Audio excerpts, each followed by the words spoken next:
तब से राक्षस और राक्षसियां अथवा स्त्री और पुरुष, नर नारी, बालक वृद्ध युवा सब अर्थात संपूर्ण लंकावासी भयभीत रहने लगा। क्या सब अपने अपने घरों में विचार करते हैं कि निश्चर कुल का उबारना मुश्किल है।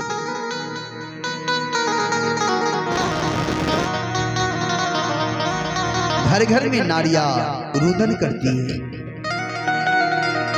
छोटे छोटे बच्चे सब रो रहे हैं, बड़े बुजुर्ग रो रहे हैं। वो भी एक घर नहीं, पूरा नगर में कोलाहल मचा है। हाहाकार भयहु पुर भारी, रोबहि बालक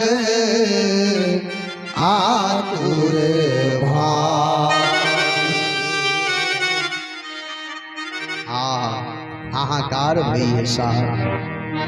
दो तीन सन सुनि पुर जन बानी, मंदोदरी अधिक अकुला।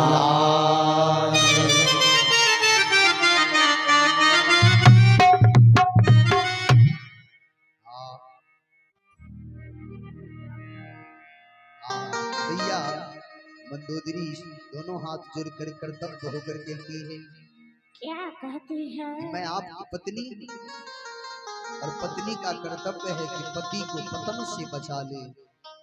यही पत्नी तुलसीदास जी का शोहर का भाव है। एक डोला निकाले